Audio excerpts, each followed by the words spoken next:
once Steph Curry goes down, this Warriors team is just significantly much worse offensively. Their defense was great all night, and we'll talk about that. But ultimately, the Wolves just have so many options. I mean, if Anthony Edwards, knock on wood, never misses a game, but like if he was out for longer than the few minutes he missed today, like the Wolves would be in a tough spot. So that was my thought. Just that the we all knew it when Curry went out that the tone of the series shifts dramatically.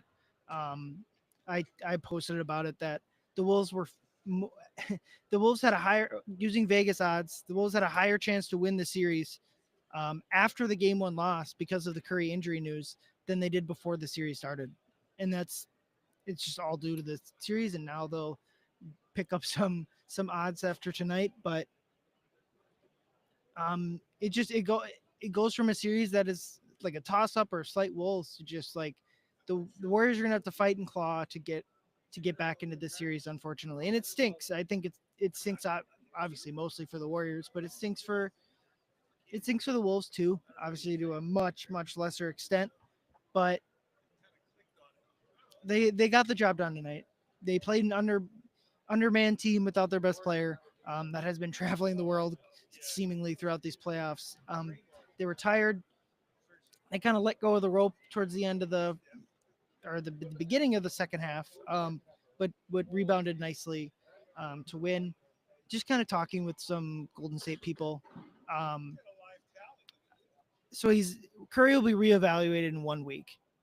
Um, 1 week from the announcement, which was yesterday. So he could potentially play in Game 5. From the sense I get, that just doesn't seem likely. Maybe if the Wolves are able to win both games in San Francisco and there's an elimination Game 5, maybe that changes the calculus to try to force him out there. I'm just really dubious on a Game 5 return for Curry. So really, the Warriors' goal is to win one of these next two in San Francisco, which will force at least a Game 6 for them. Which gives there's a big gap between games 5 and 6, which gives Curry a fighter's chance of coming back for Game 6, which then they would need to go runner 6 and 7 to win the series. It's not worth speculating on Curry's status beyond that because maybe he is ready for 6. Maybe he's unfortunately played his last games of the series. We really don't know. They don't know. It's going to come down to how he recovers from this thing. Yeah, Wolves win Game 2, not up the series at 1. If the unfortunate reality is the Wolves should win every single game that Curry misses in this series, and it should look somewhat like it did tonight. It wasn't a great performance from the Wolves, but ultimately they were in control of that. Basically, scored the first 13 points of the game, and they were in control of this game from that point forward. They should win every game Curry doesn't play. Like I said, it stinks that is the reality of the series, but it is.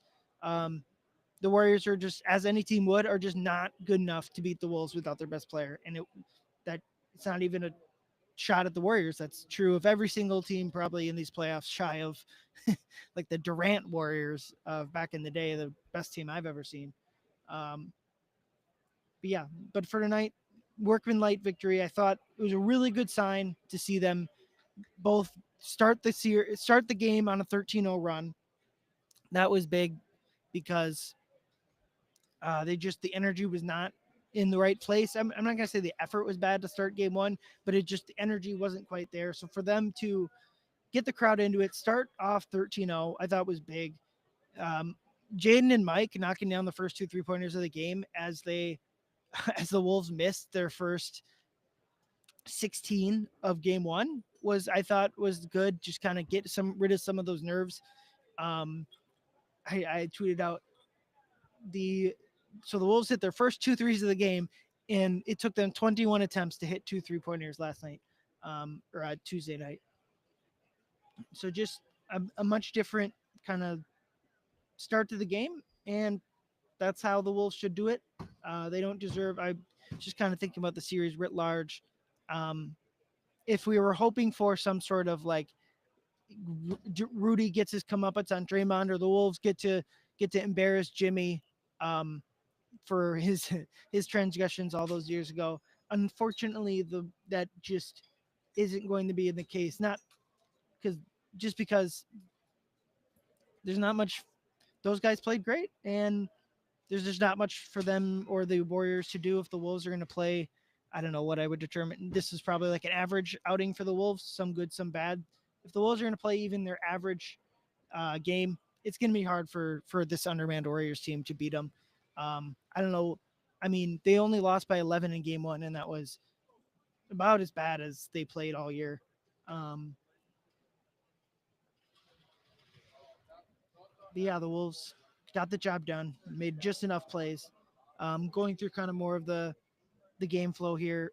Wolves go up 13-0. They carry that lead into the middle parts of the second quarter where Draymond Green makes his first appearance of the series in the sense of picked up a dead ball technical foul. I kind of thought it was should have been a flagrant. Kind of surprised that it wasn't a flagrant, although I'm not sure the rule because the Nas foul occurred before and the like it wasn't technically during the course of play. Um, if that changes, like, can they? Is it? There's no flagrant to be had in that case. I'm not sure. Ultimately, he deserved the technical. Insane that he was in the ref's face complaining about it. Like, you hit someone in the head with your elbow. It's a technical or a flagrant foul. That's just how the rules work. So for him to be screaming at the refs, which would have been they obviously it's just a classic case for Draymond. They didn't want to eject him with the second technical, but he deserved a technical there too. And I mean, the Warriors organization has enabled this kind of stuff. Jordan Poole isn't on their team anymore because he punched him during a practice. The Warriors have enabled this, but I thought it was at least nice that Kerr checked him out of the game to get him to cool down. So nothing further happened besides Nas getting hit in the head. Um, yeah, so that was notable. Ultimately, in the Draymond Green of it all, that's kind of a low level sort of transgression there. But then the other notable part of the second quarter was Anthony Edwards going down with an ankle injury. He was labeled questionable during halftime, and as everyone saw, played the entire second half or his normal rotations in the second half.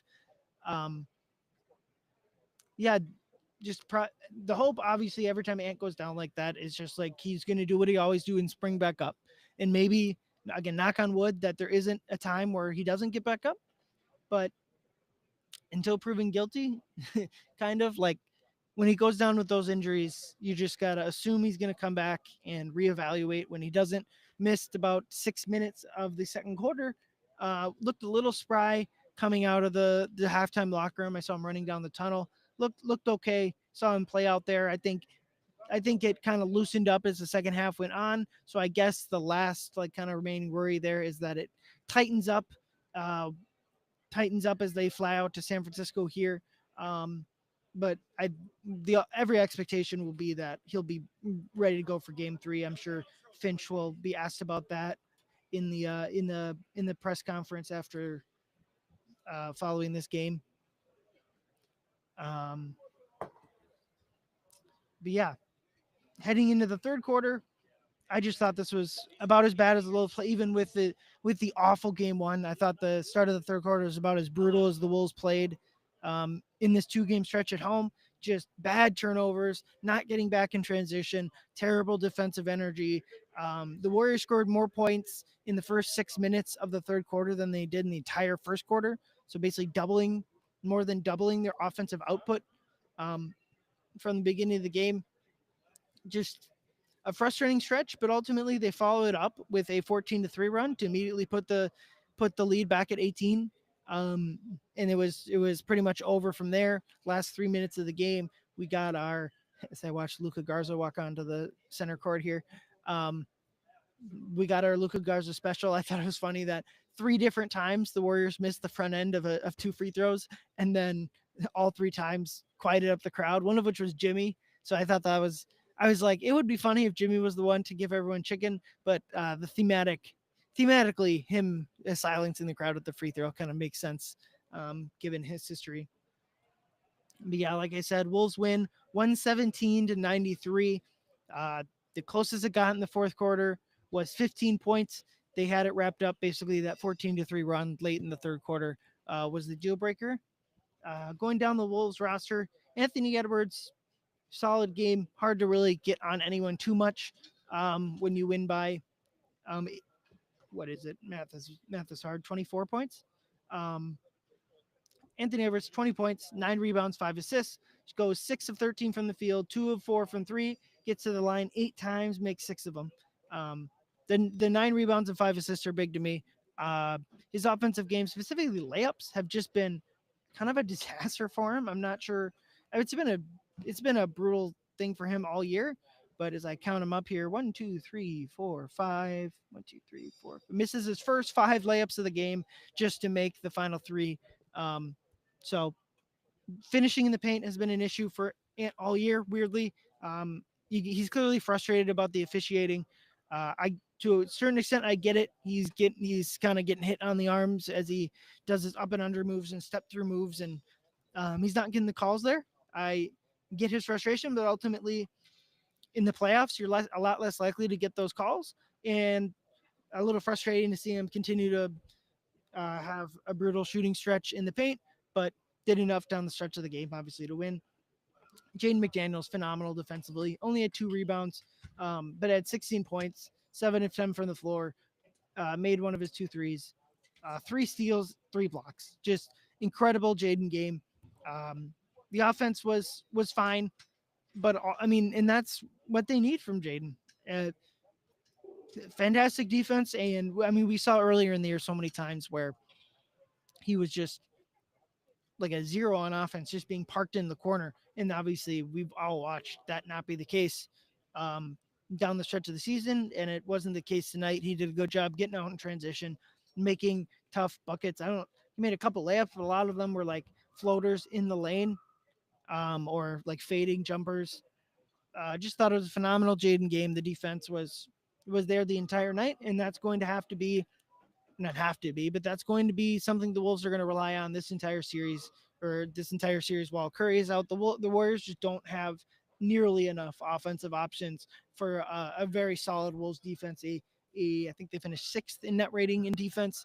The Warriors just don't have enough. And again, it sucks that it's mostly because, I mean, before the series, I would have probably argued that if the Wolves can do a good job on Curry, the Warriors wouldn't have enough offensively.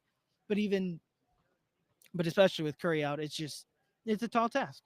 But the Wolves got to keep like putting the pedal to the metal.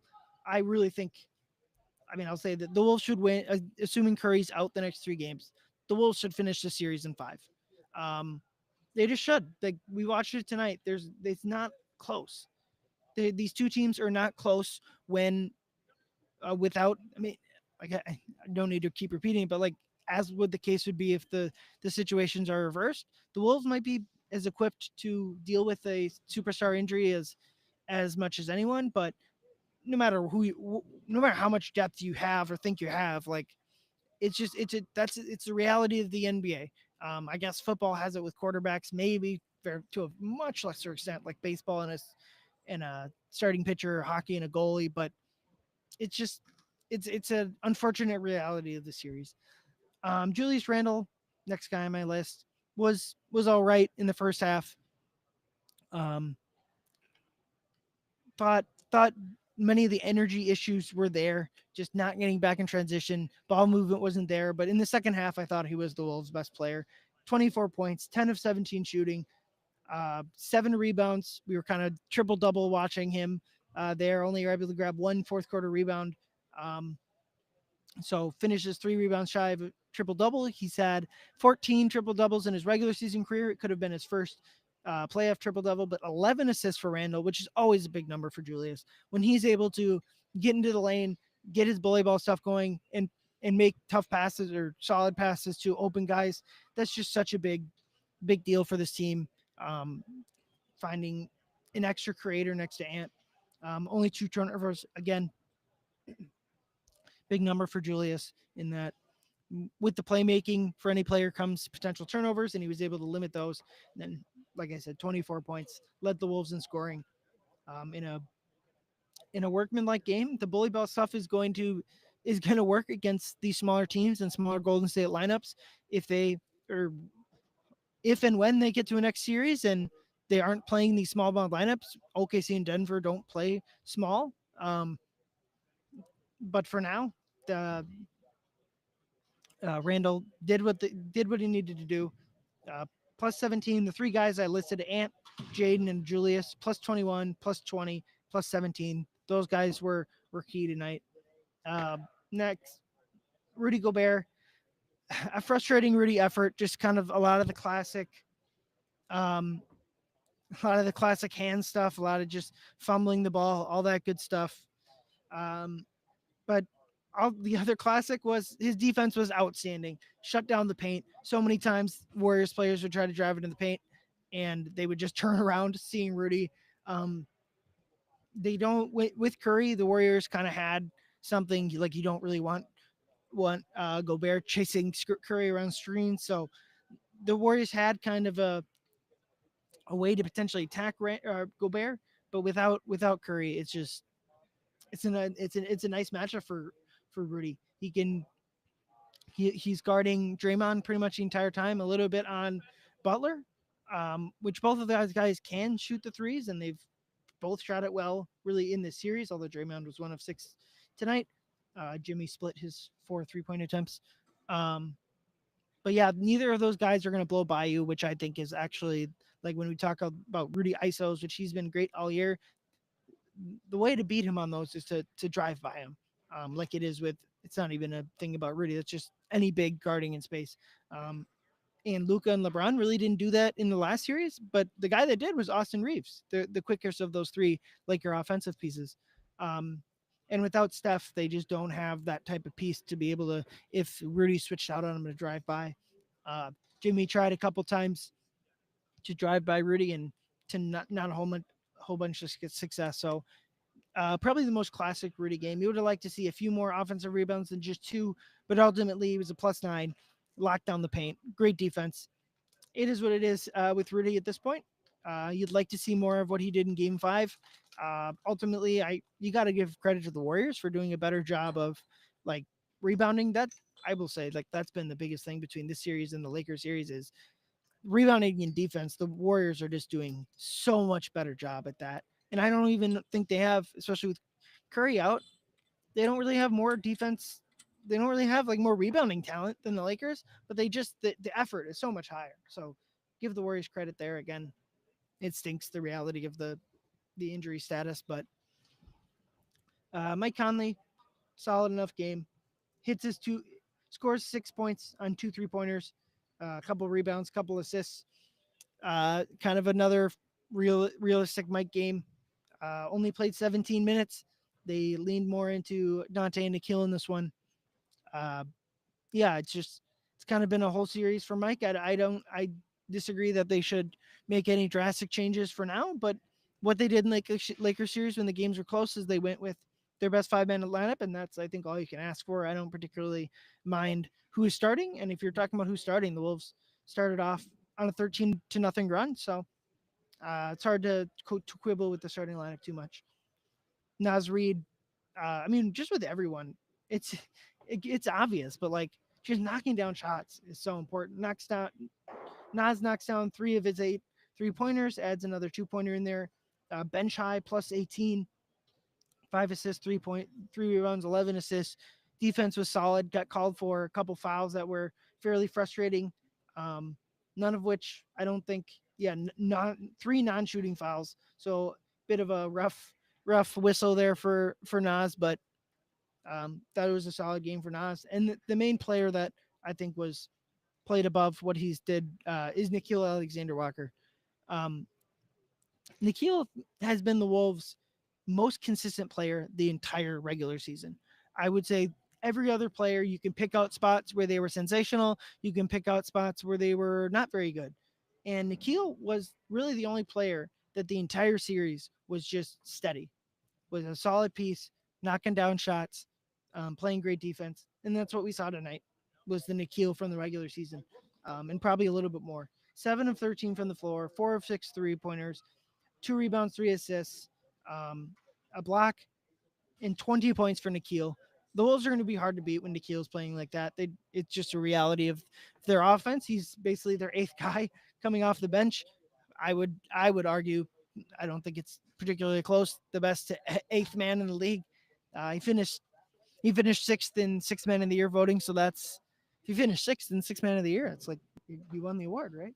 Um, but knocking down 4 3-pointers. Dante, same thing. 3 of 8 from three, exactly what you needed. Um, Probably still left something on the table.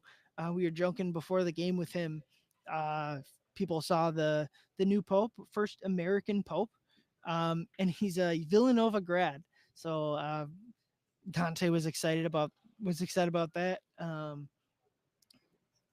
His former Villanova coach, um, Jay Wright, was texting their group chat, which I would assume would be all those Villanova guys, most of which are on the Knicks at this point. Um, he was he was texting Dante about in the group chat about the Villanova pride of the Pope. Um, so it was good to see. Who knows if the conclave ended up affecting Dante's game? Obviously, it's tongue in cheek there, but um, one of the better shooting games Dante's had, and added in 5 assists. Just a solid performance. Looking at the team numbers, Wolves had 33 assists on 44 makes. Just a workman-like effort there. Really good to see. As in the first game, they really didn't have um, enough assists.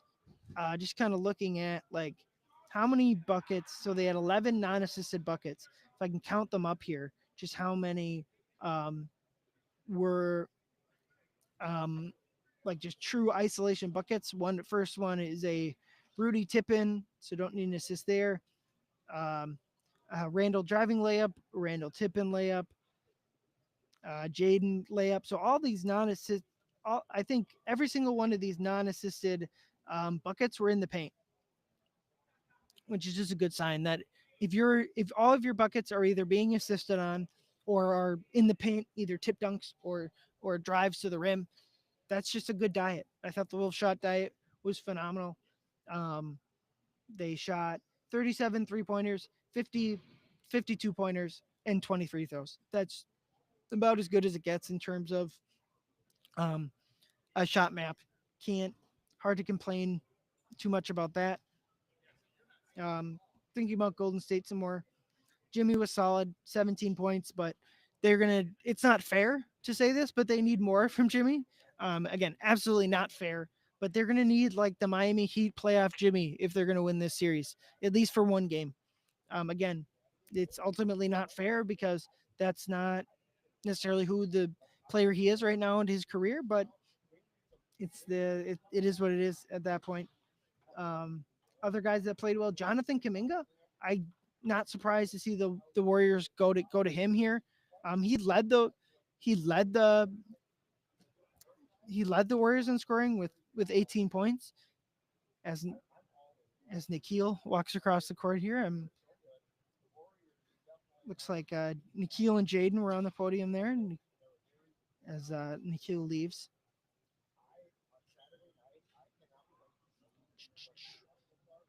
But yeah, Kaminga. Not surprised to see them lean into him. They just need some more offensive creation, and It's obvious that Kerr has been frustrated with his stretch of play down the stretch of the season. He's got benched toward the end of the season, but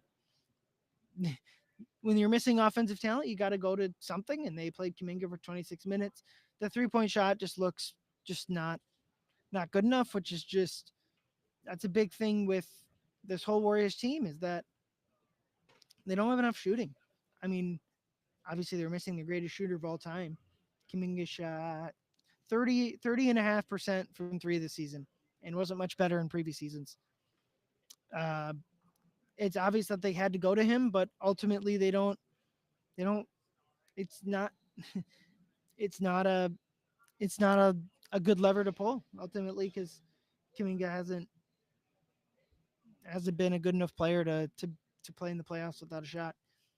Trace Jackson Davis was pretty good. Dominated the paint kind of in his few minutes, but had 4 quick fouls in 19 minutes. Another non-shooting player. The rest of the Warriors bench: Moses Moody 0 of 5, 4 of which threes. Pat Spencer 0 of 2, and Gary Payton only. I'm surprised to see Gary Payton only play 11 minutes. I thought he was kind of feisty on defense, um, but the Warriors bench is just like where they lost the game. They only lost Butler's minutes by 4. They only lost Draymond's minutes by 3. They won Podjenski's minutes by 1, but the bench, Jackson Davis minus 15. Quinton Post started, but played only played. Quinton Post only played 3 minutes. I guess it's the 13-0 run, but played the first 3 minutes of the game and didn't play the rest. A curious choice to start Post. I'm not sure what opposing coaches are doing with some of the bigs they're starting because kind of reminds you of Jackson Hayes, but played Quinton Post 3 minutes, minus 13. But the rest of the Warrior bench, Kim Ingham minus 8, Moody minus 13, Pat Spencer minus 20, Gary Payton minus 13. We'll see if I would guess that as the Warriors try to steal either game 3 or 4, that Kerr tightens up the rotation and plays Butler closer to 40, plays Draymond closer to 35, plays Buddy and Podziemski in the mid 30s minutes. I imagine that's coming because I think they don't expect to win a home game 5, and so if they want to have Curry come back for game 6, it's going to be through winning one of those 2 games at Chase. Um, and it'll be up to the Wolves to do that if they can stop them, or if it's not, or if just the Curry injury is going to implode their season, unfortunately. But to close it out here, Wolves 117, Warriors 93. Not a great performance offensively, fantastic defense against an undermanned team. Got the job done. Um, but yeah, the post game press conferences are running a little bit long, and I started early, so going to wrap it up here. We will have some sort of content following game 3 for everyone. Uh, but for Ryan or for Leo and Andrew out in the universe, I'm Ryan. Thank you everyone for listening. Go Wolves.